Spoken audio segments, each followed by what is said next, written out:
and all the stakeholders that will be involved in the implementation of the 4 bills.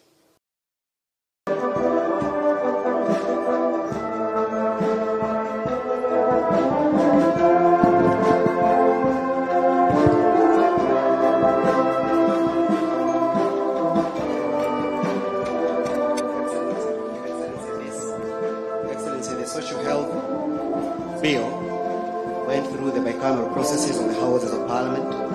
62 clauses bill, Your Excellency. It commenced in the National Assembly, sent to the Senate, and back to the National Assembly, Your Excellency. The social health bill, Your Excellency, is, according to the move of the bill, the leader of the majority party, the bill that originated from the executive, Your Excellency, proposing to transform the healthcare system in our country with respect to social health, Your Excellency.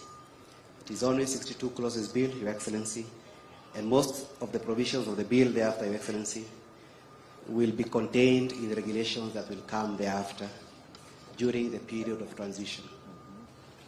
Your Excellency, the second bill, being the Digital Health Agency Bill, Your Excellency, proposes to transform the health sector with respect to the digital aspects. Your Excellency, that is a Digital Health Bill, Digital Health Agency Bill, Your Excellency. It also originated in the National Assembly, having been published in the name of the leader of the majority party, sent to the Senate after consideration in the National Assembly, passed by the Senate without amendments, referred back to the National Assembly, and the National Assembly also passed it without amendments, Your Excellency.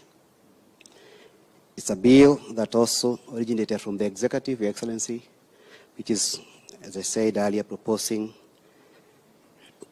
to revolutionize the health sector with respect to digital transformation. The bills, having gone through the 2 Houses of Parliament, have gone through what we call the full bicameral process.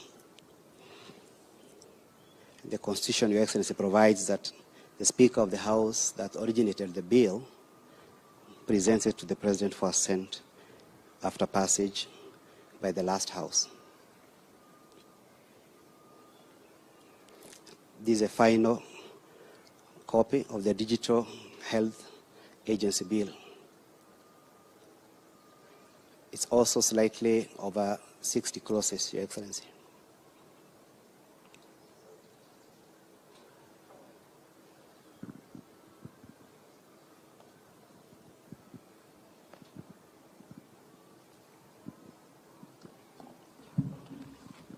Your Excellency, I now invite you to affix the public seal of the Republic of Kenya on the statutes.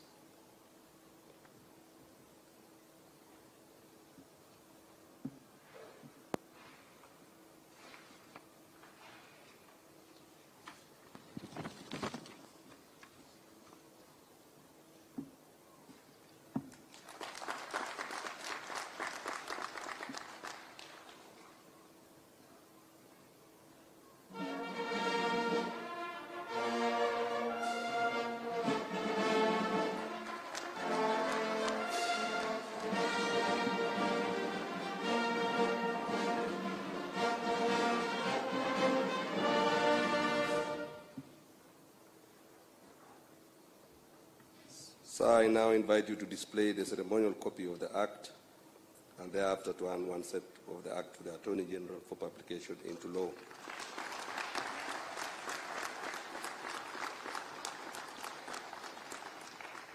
You can also hand over the other 2.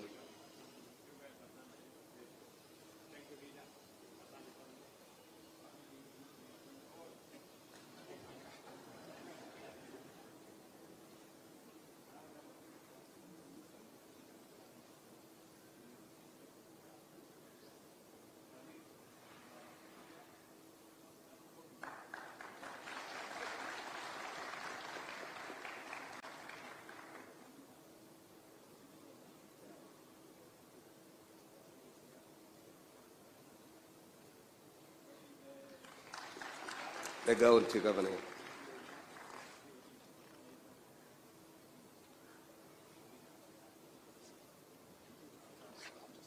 Yes. Thank you, Excellency. Permit me now to invite the Cabinet Secretary for Health to make a few remarks and to thereafter progress the programs, today's programs. Cabinet Secretary for Health. Pardon? You can have your seat, sorry.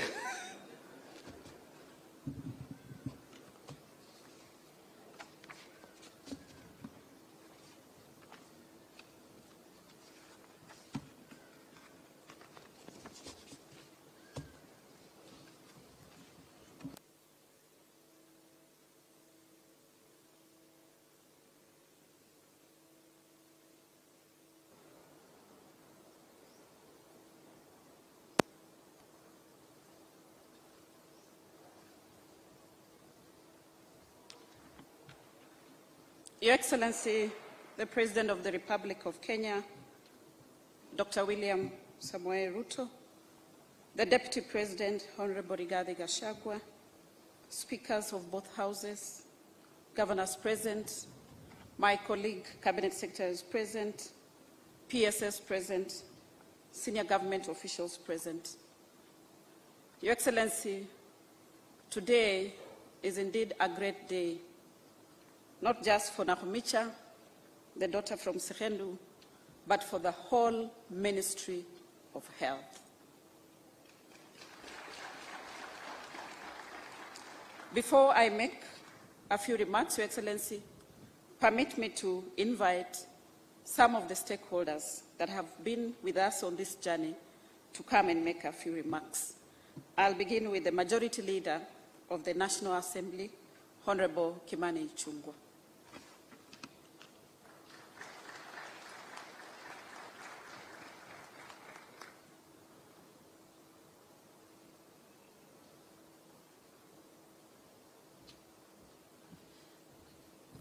Thank you, Waziri. Your Excellency, the President, Deputy President, all protocols observed. Your Excellency, the President, I'm honored this afternoon to join you in the assent of those 4 health-related bills. Your Excellency, you will recall that during the campaigns last year and in the run-up to the campaigns, you did promise the people of Kenya radical changes in our healthcare architecture of the country to actualize the universal health coverage dream that has faltered in the governance of our country over the last close to 15 or so years. Your Excellency, your assent to these 4 bills today makes that dream become a reality in the very near future. And we look forward to the implementation of these bills by the Ministry of Health and all the stakeholders that will be involved in the implementation of the 4 bills.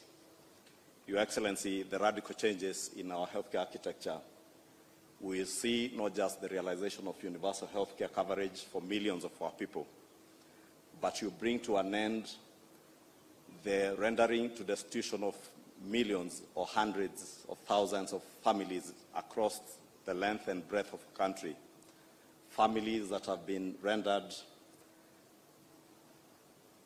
homeless. Others, Your Excellency, have lost many of their assets on account of healthcare bills. The Social Health Insurance Fund Bill, Your Excellency, will in a big way transform the social health insurance subsector of our country and assure Kenyans that they shall no longer have to lose their homes, they shall no longer be rendered homeless or become destitute in their own country on account of healthcare bills that they have incurred in hospitals. Your Excellency, the Digital Health Bill leverages in a great way on how we leverage on technology to improve the efficient and effective provision of healthcare services from the far-flung corners of our country to the level 5, level 6 referral hospitals in our country. It will be possible now, Your Excellency, in due time for Kenyans to be able to have a CT scan in Elwak and have a medical consultant in Kenyatta National Hospital or Nairobi Hospital review that CT scan and be able to advise the healthcare professional back at a health center in Elwak on how to treat their patients. It is this revolutionary interventions, Your Excellency, through a very participative process that began with the Ministry of Health, and I must commend the Ministry of Health for the very detailed and participatory approach they began almost a year ago when your administration came in power. To date, Honorable, Your Excellency, my apologies, I'm used to addressing the Honorable Speaker. Your Excellency, culminating to the assent of these 4 bills today. That participatory approach, Your Excellency, culminated in what has also now anchored a new way of working between the 2 houses of Parliament, and I'm glad to inform Your Excellency that the bicameral Parliament has worked very well together, both houses, the Senate and the National Assembly. And we saw the passage of these bills in both houses. The bills that originated from the National Assembly were passed in the Senate without a single amendment, and those that emanated from the Senate were passed in the National Assembly without a single amendment, through a process where the 2 houses, both committees of health in the 2 houses, were able to consult ahead of the passage of the bills and agreed on the nature and manner of amendments that they wanted passed, and they were done in each house. And Your Excellency, I believe this also lays a very firm foundation on better working systems and processes of the bicameral Parliament in our country. With those few remarks, Your Excellency, congratulations, and I do hope, Your Excellency, that you shall lead your administration in actualizing this dream of universal health coverage to the people of Kenya. Thank you, Your Excellency.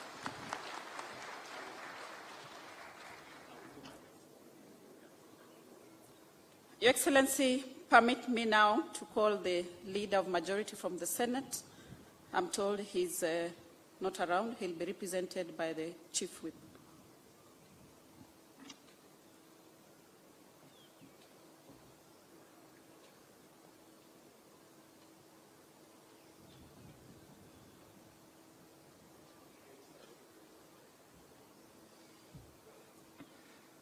Mr. President, sir, all protocols established, it is my pleasure on behalf of the Senate, elected and nominated members of Parliament, to bring their greetings and to bring their congratulations to the President and all the stakeholders, including the families back home that will be partaking of this bill. Your Excellency, allow me, as I congratulate you, to also pass my congratulations to the leader of the minority in the Senate, because on this series of bills, it is an area where we agreed to agree on everything, including some of the amendments we eventually made. Allow me, Mr. President, to also thank members of the National Assembly because they accepted all the bills that originated from the Senate without any amendments. Mr. President, sir, allow me also to thank the Minister and her permanent secretaries for the support that they gave us when we were debating these bills. Finally, but not least, Your Excellency, let it be on record that where the Senate debated these bills from was actually where primary health is truly required. We did the debate from Lodwar, the headquarters of the county government of Lodwar. The county government of Turkana. We were well received by the governor plus the entire county assembly, and we owe them. Mr. President, sir, members of the Senate debated late into the night because they wanted to make this enterprise even better. Your Excellency, as a professional of medicine, I want to confirm that you are truly going to be remembered in this country for what you have done, because it is lack of primary health attention to the concerns of patients that eventually leads to the loss of unnecessary lives. Mr. President, the innovation of the digital health bill is going to save millions upon millions of Kenyans, because many mothers, some of them, have no idea what the doctor said 6 months ago when the child presented to them. And when they have to restart the story, they lose out on very important information. But with the digital innovation, this will no longer be necessary. And remembering that some of our mothers do not have the standard of education required, and Mr. President, remembering that some of the mothers also live with disabilities, including the disability of inability to talk, the disability of inability to hear, Mr. President, this indeed is the time for this legislation. I thank you and I congratulate you. Uriomno.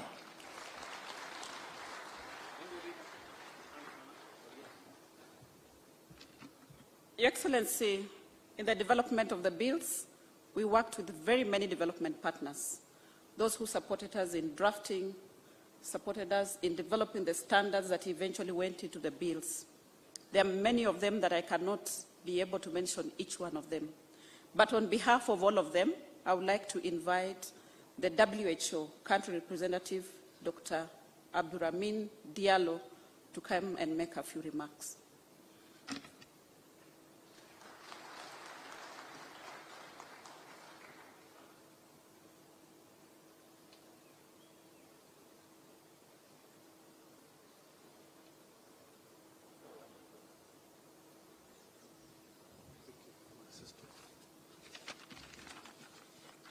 Your Excellency, Mr. President, Your Excellency, the Deputy President, please allow me to stand on the protocol already established.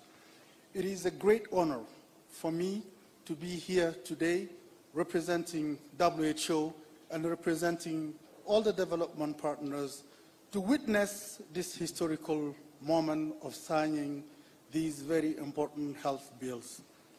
Mr. President, little less than 10 years ago, I was called back in my country of origin, Guinea, to serve as Minister of Health to help bring to an end the worst disease outbreak in that sub-region of West Africa, the Ebola disease outbreak that started in Guinea, spread to Liberia and Sierra Leone.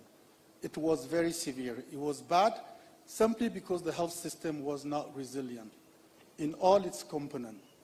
In terms of surveillance, the surveillance system was not ready at all, and we all know the importance of community-based surveillance, the ability to detect unusual events happening within communities, recording that, and transmitting that. The infrastructure was not appropriate. Human resources were not adequate in terms of quality and quantity. Diagnostics was not where it needed to be. In fact, the diagnosis was confirmed in Lyon, in France, not even in Guinea, not even in Africa. The supply chain was not where it needed to be. Your Excellency, I'm bringing those up simply to say that by signing these bills today, you enable the health system in Kenya to be resilient and ready for those challenges. It was bad. 33 out of our 38 districts were hit with 67% mortality rate. We lost 115 healthcare workers to Ebola. Again, you enable the health system today to be resilient and ready for such challenges. And I would like to congratulate you on behalf of all partners. Your Excellency, I'm not going to deliver a speech. I just want to say one simple word about the fact that you bringing health to the communities, wherever they are, whoever they are, ensuring equity here and leaving no one behind. And those bills are in alignment with the Sustainable Development Goals, specifically SDG 3. And in terms of process, you've made it very clear consistently that health is a priority of your political agenda. And that message has consistently been conveyed by the Cabinet Secretary, Susan Nakumicha, her principal secretaries, the Director General, and technical services.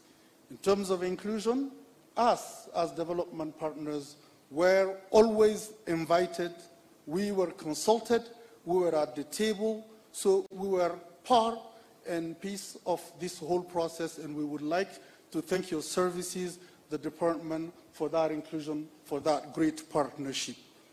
Beyond that, we also witnessed that other departments were invited. Every time the Ministry of Health is organizing an event, other departments are invited. That ensures synergy, complementarity, and cohesion in the governmental action because health is at the center of development. So I would like, on behalf of WHO and once again all development partners, to congratulate you and assure you that we will be by your side. You ring, we will answer. Thank you very much.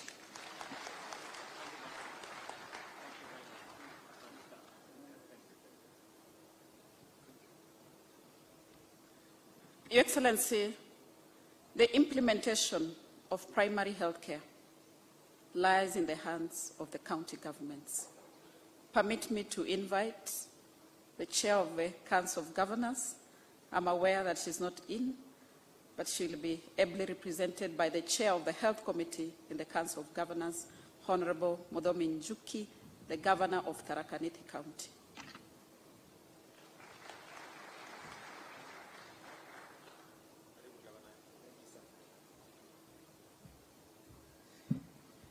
Your Excellency, the President of the Republic of Kenya, the Deputy President, and all protocols observed, ladies and gentlemen, Your Excellency, allow me first, before I make my remarks, to confirm to you that the Council of Governors is fully represented here, and you are part and parcel of this journey. I am accompanied by the Governor for Kakamega, who is also Chair for Finance. We are also accompanied by the Governor of Narok and the CUG Secretariat who are within us. Your Excellency, also allow me to thank you on behalf of the Council of Governors. You know, we are not used to bills being signed in broad daylight in public, in glare of the public like this.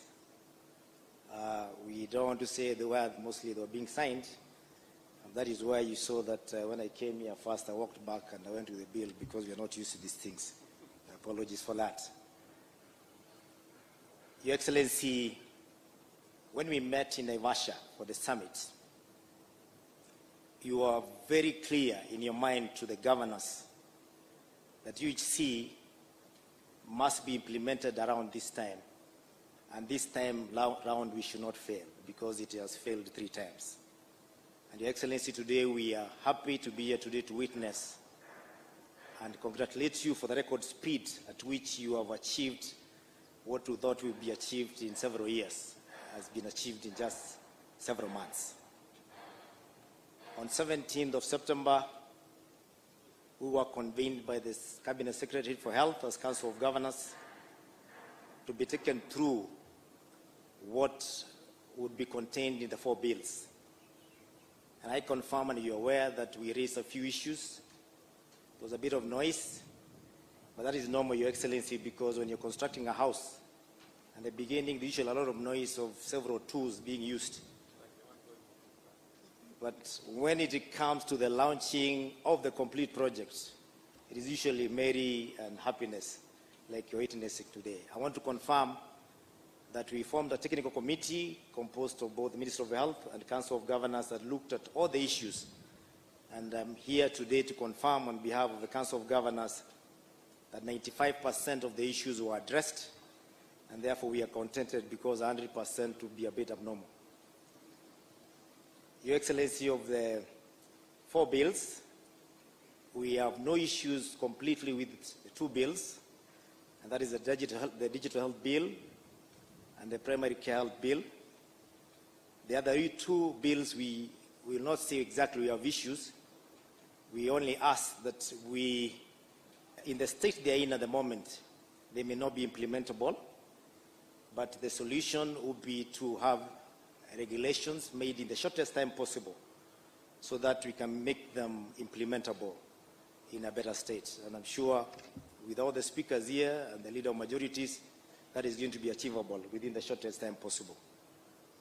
I want to thank you on behalf of the Council of Governors for making it possible for our wananchi who have been dying under the burden of the bills that are usually in every village in Kenya, raising money for bills, for medical bills. It is now going to be a thing of the past because the social health insurance bill has ensured that we'll have more contribution by all Kenyans, because I don't see, even in the village, one will not be willing to contribute 300 shillings just to secure the future of the family. We want to thank you most sincerely for that. And lastly, like the Chief Whip has put, one of the biggest killers or health hazards in Kenya is not really mistreatment, but it's usually misdiagnosis. And that happens because in our health space, at the primary level, right at the village, all patients normally have a piece of paper they normally call Kitabu Hospitali. It is usually very expensive in the village. They can't afford the whole exercise book. So you usually cut it into half or quarter, and they carry that as a medical record, and it's kept like a very valuable document. But Your Excellency, people can lose IDs and passports. What is a medical record? So people always find their way back to the hospitals without that record. You're in a different county, you are treated in another different county, you have no records, and when you give the story again, you may be given the same drugs you were given 10 years ago, which failed. And as a patient, you'll not be able to know. With the digital health bill, it will not be possible for the doctor treating a patient in a different county to be able to access those medical records from another county and do the right diagnosis. That will save a lot of lives, and that is what the future holds for Kenyans. And we can't thank you enough for realizing that health is one very critical thing you'll have for your people above anything else. And I finish, Your Excellency. They say that when you want to kill a dog, you give it a bad name. We had a famous or infamous, I don't want to call it a project. It's more or less an arrangement that was not well, it did not have a lot of consultation, called the MES, which we dubbed as MES, senators know, which we later said it was a necessary evil because it is equipment we're used to at the moment. We are aware they may not be being conceived with a lot of consultation, but they are there with us and we can't do without them. Even as you put this together, Your Excellency, we ask you kindly to find it within your heart, not to abandon counties in this very hour of need, because they may not be able to afford the MES at the moment. Please just give it another name and roll it out to the counties so that we can save the lives. Thank you very much, and may God bless you, sir.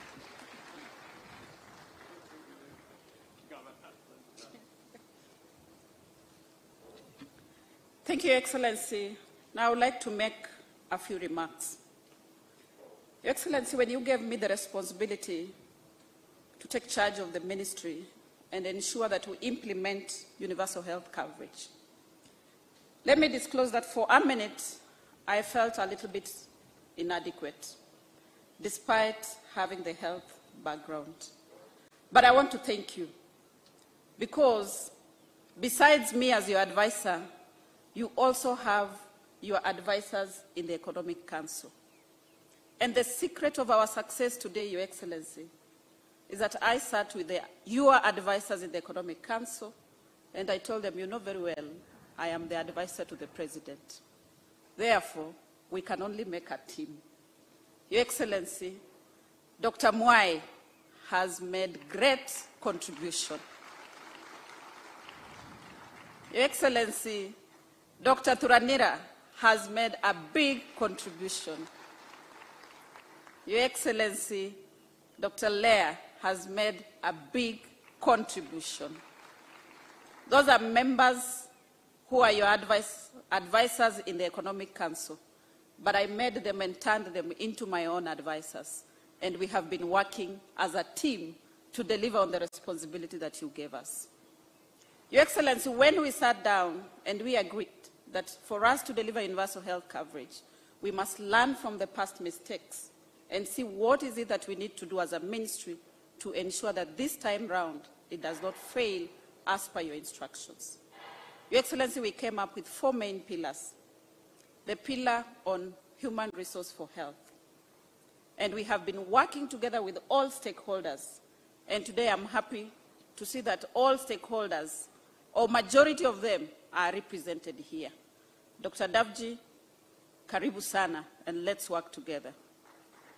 Your Excellency, we are in discussion, and in Kapkatet yesterday, we made a health workforce Kericho declaration.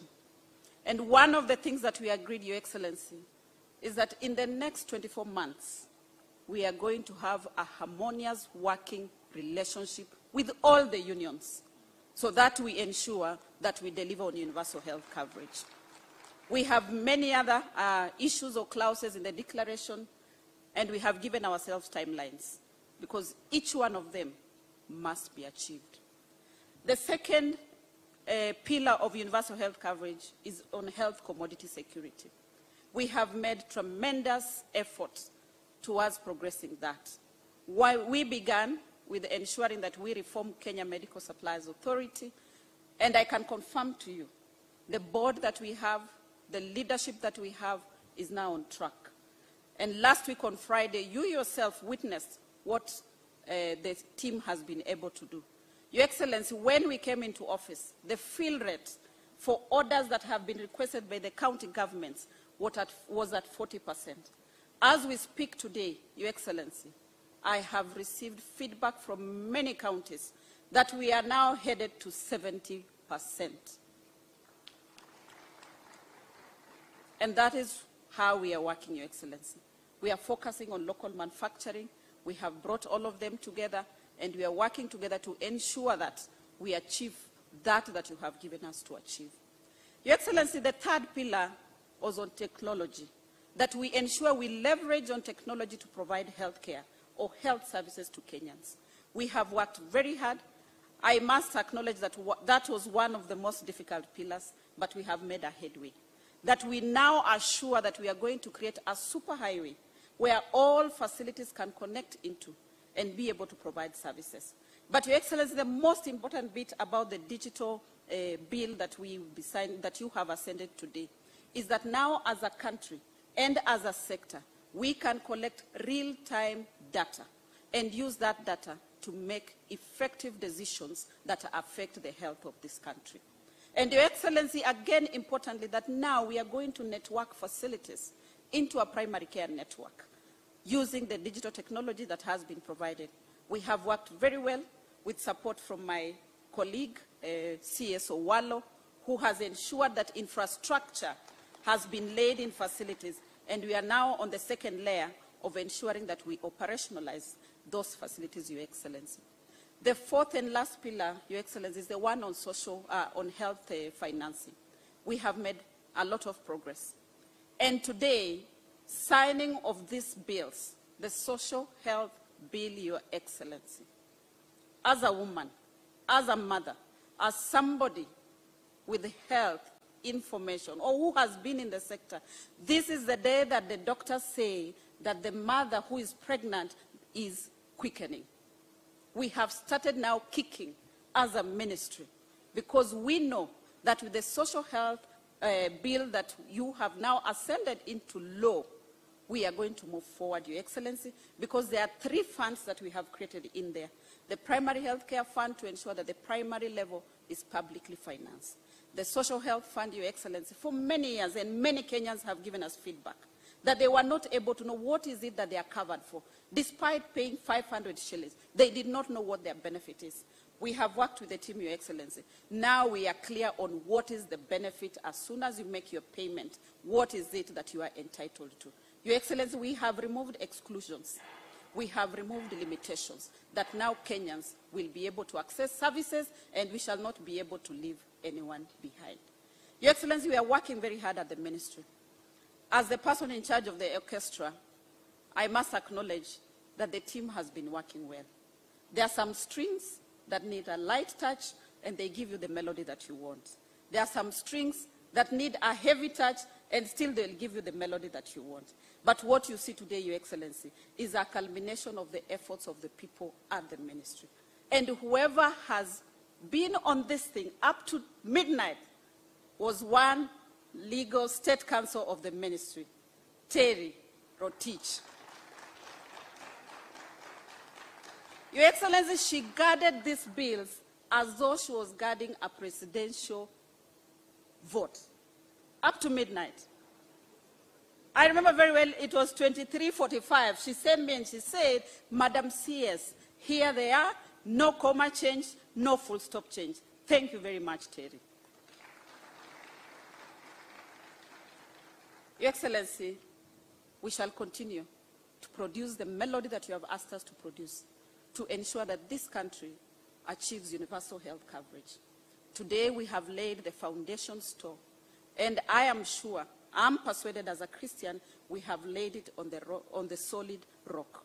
We are going to move, Your Excellency. We have had a very good week in Kapkatet. We have demonstrated to Kenyans that we are ready to go. And today I'm happy that now all our decisions are anchored on a law. We have already started working on the regulations. We are going to involve all stakeholders. And in the next 2 months maximum, Your Excellency, the regulations are going to be ready. Now, with those many remarks, I would like to invite His Excellency, the Deputy President, to make his remarks. Thank you, Your Excellency.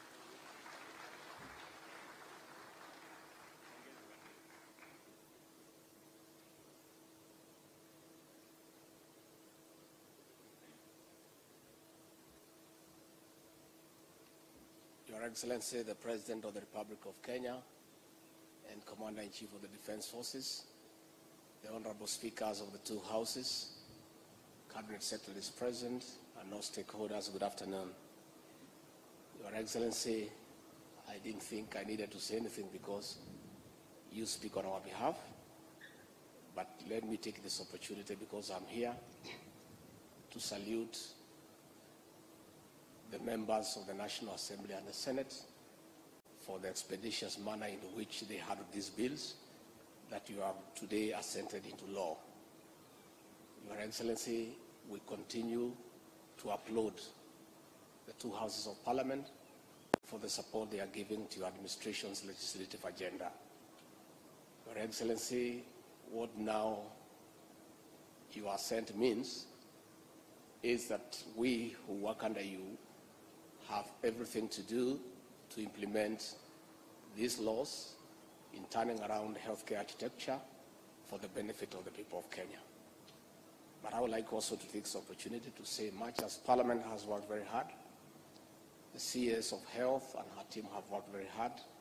Your Excellency, your personal leadership in this matter has been very momentous.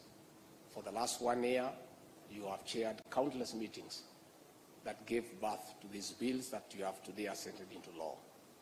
You have been very keen and categorical that a healthy nation gives way to a prosperous nation. So the journey that we have started today with the assenting of the bills will turn around the healthcare architecture for the benefit of the people of Kenya. And Your Excellency, I want to confirm that I've been around the country, and since your launch of the community health promoters with 100,000 kits, the impact of that intervention, Your Excellency, is already being felt on the ground. And the focus on preventive medicine as opposed to curative medicine will ultimately save this country on the health bill. There is data and research has shown that the cost of curing a disease is 9 times the cost of preventing one. So therefore, Your Excellency, this intervention in another 4 or 5 years will also bring down the cost of the health bill. Let me also take this opportunity to thank the county governors and their county governments for the way they continue to work closely with the national government, health being a devolved function, and I have no doubt in my mind that this collaboration will continue so that these laws can have an impact for the people of Kenya. Finally, Your Excellency, let me also commend Susan Nakumisha, the CS Health, and our 2 PSCs for the leadership they have exhibited in the health space. Susan Nakumisha is committed, she is focused, she has passion and zeal. And I have no doubt in my mind that working with our team, the bills that you have assented today in law will be implemented, and the people of Kenya will get to feel the benefit in not very too far a distance from now. With those very many remarks, it's now my honor and privilege to invite the President of the Republic of Kenya to address the nation by making his remarks. Mr. President.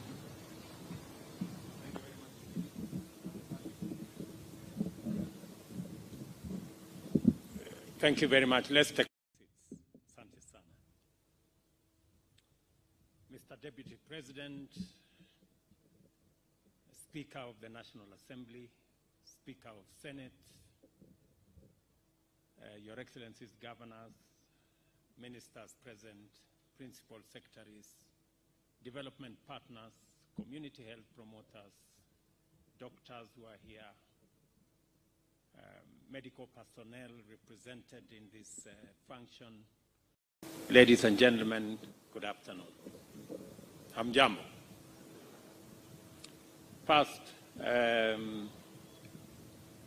where we are today is not the achievement of a single person. Very many people have made sacrifices, huge contributions. They have gone out of their way to get us to where we are today. And in a very particular way, let me say that the people of Kenya spoke loudly, unequivocally about their desire for a system or a medical system that leaves nobody behind, where families do not lose their property or their savings because of illness. And I want to say I'm a very proud Kenyan today that working with many people, and they have, many of them have stood here, Thuranira there, Mwai, Lea, those people, they have worked with me for the last 2 years. We put this thing together for the campaign. We didn't know that we were going to have it for the laws of Kenya. And they have patiently worked with me, as Susan confessed, in many boardrooms in this building. Before the elections, they worked with me in another place. And then after the elections, they worked with me here. The members of medical fraternity working at the Ministry of Health. Kwanza tuwapigie hawa watu makofi jameni. I even tried to appoint some of them into some positions. They told me, no, we must deliver this thing first. And that's the kind of commitment that my team of advisors have. Let me also congratulate the leadership of Parliament. I mean, in record time. In record time, Parliament discharged its responsibility. And two things happened. We chose first that as we developed the laws at the final stages, we invited the two committees, at least the leadership, to participate with us so that they could bring their insights, they could bring their advice on board, so that by the time we finished the pieces of legislation, Parliament understood where we were going. That was step one. Step two, I also want to congratulate the creativity of Parliament. That on the bills that started at the Senate, members of the National Assembly who still thought they needed to be fine-tuned, gave the amendments they wanted to their colleagues in the Senate. And those in the Senate gave their colleagues in the National Assembly whatever amendments they thought would improve the quality of these pieces of legislation. Again, that demonstrated patriotism, creativity, innovation in how we discharge our responsibilities as Kenyans, but much more specifically, the creativity of our Parliament. Congratulations, members of Parliament. Wacha niwaulize wabunge wetu wakiongozwa na leader of majority wa Senate na National Assembly. Tafadhali msimame tuwapigie makofi jameni.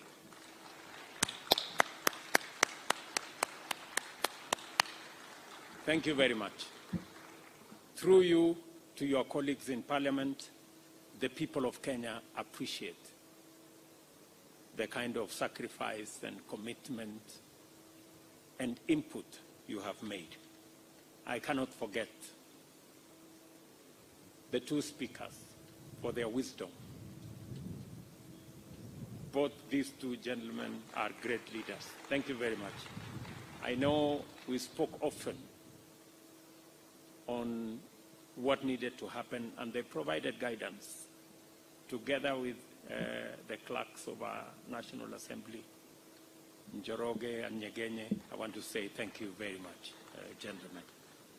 Your contribution is immense, and we don't take it for granted. To our Council of Governors, we want to say we are truly grateful for your partnership. I did commit to our county governments that this administration will not undermine our county governments, and that this administration supports fully county governments in the discharge of their responsibility on health and their mandate on health, and that we are going to work together to make sure that counties succeed, because when counties succeed, Kenya succeeds. And I want to say we congratulate you for your input, as always. And the encouragement that we've gone through this together. And I want to give you my assurance, Chair, my friend Onesmus Muthomi Njuki. I want to give you my assurance that we will not let counties down, especially on the subject of health, because by letting counties down, we will be letting Kenya down, and that we will not do. As you have said correctly, there will be a follow-through with regulations that will underpin some of the specific items of these pieces of legislation. A lot of work has gone into the development of regulations. We will now take them through the processes, making sure that the public have a say, making sure that all the other stakeholders are brought on board so that we can have the chance to implement universal health coverage this time round and succeed. It is the one thing that we must get right. Because Kenyans collectively aspired for quality, affordable, and accessible healthcare system. Not for a short time. We've been here for a very long time. Speaker Wetangula will remember in 2012 with President Kibaki, we tried, but we didn't quite get it where we wanted. We tried again in 2017, 2018, but the trials that went in Nyeri, Isiolo, Kisumu, and one more county, there were 4 counties, and Machakos. You remember they failed. The whole thing collapsed. And it was because it needed some thorough thinking. And that is why this time round, we decided to create a firmer base based on legislation. And therefore, since independence, significant efforts have been made. But we have never quite gotten where we've always wanted. But that is changing today. We have reached a pivotal moment in our quest to reshape our healthcare delivery system. Today, 4 crucial bills for the implementation of universal healthcare have become law. These laws, together with various policies, strategies, and regulations that will be subsequently implemented, including the community health policy and primary health care and health financing strategies, will lay the firm foundation for the biggest change in our healthcare system ever witnessed. In the Kenya Kwanza Manifesto, we committed to achieving universal health coverage using various instruments. Number 1, we say there must be a fully financed primary health care mechanism comprising preventive, promotive, curative, palliative, and rehabilitative services. We also undertook that there will be integration of ICT into our healthcare ecosystem to enhance telemedicine, health management information systems, mobile health, and especially the portability of health records, as was explained here by Mudomi Njuki, when he said that health records are in all manner of shapes. They are in pieces of paper, exercise books, foolscaps, and all manner of paper. But now, with the laws that we have passed, you just need to identify yourself, and the doctor can pull out your health records, diagnose, know what kind of medicine you've had before, know what kind of condition you've suffered from before, and be able to assist you going forward. This opportunity also, we said, we must ring-fence healthcare funds using facility improvement legislation. And that is the legislation, the FIF legislation we've signed today into law, both for national government hospitals that are referral and even for all the other hospitals down to the village. This is to protect money that we collect from healthcare facilities not being used to construct pavements or gates or other pieces of infrastructure, but so that there is adequate resources to make sure that there is replenishment of health commodities, there is improvement of health facilities, and that we enhance the quality of delivery of our health systems. We also undertook that we would setting up an emergency medical treatment fund to cater for emergency cancer treatment, referrals, and other chronic ailments. We all know that many Kenyans become destitute because a member of their family had cancer, or they got an accident, or they were in an emergency.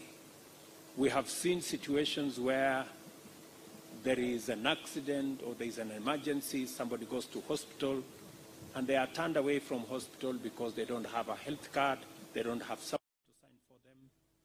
This will be a thing of the past when we pass these laws. Providing National Hospital Insurance Fund coverage for all Kenyans was one of our undertaking. And we said this time round, it must not have exclusions.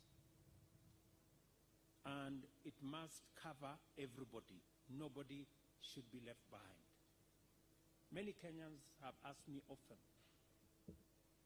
okay, we want to reduce from 500 to 300. Many Kenyans have asked me, what happens to the person who cannot afford 300? I want to say, under the laws we have passed, even those who cannot afford 300 will now have an opportunity to have an insurance cover, so that we can truly say no Kenyan will be left behind. And of course, to strengthen our human capital resources so that we can deliver on this whole universal health coverage endeavor. The enactment of these laws, the Primary Health Care Act 2023, the Digital Health Act 2023, the Facility Improvement Financing Act 2023, and the new Social Health Insurance Act 2023 provide a legal and institutional framework for a new dawn in our healthcare system.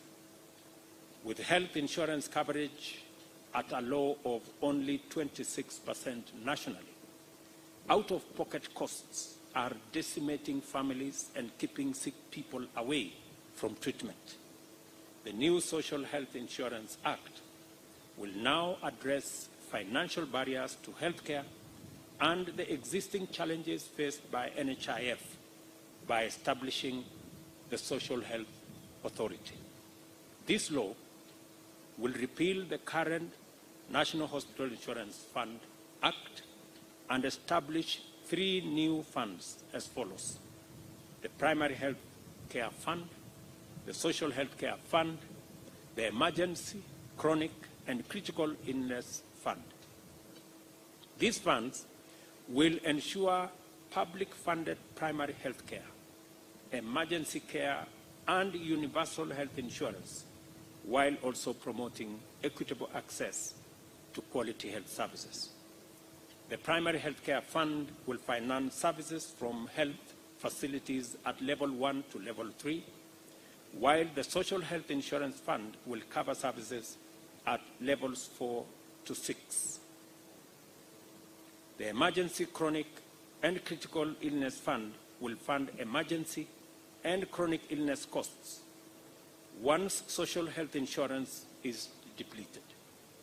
This fulfills the express wishes of Article 43(2) of the Constitution, which provides that no Kenyan should be denied emergency medical services. As you're all aware, this has not been the case so far. The Primary Health Care Act addresses the current health imbalance in Kenya by emphasizing preventive and promotive health services.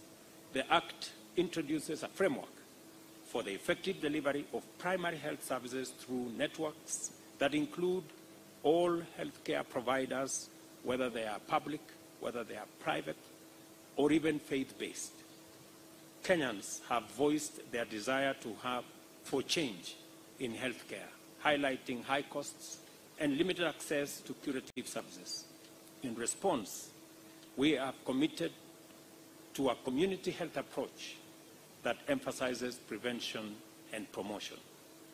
Less than a month ago, we flagged off the kits that over 100,000 community health promoters will use in our counties.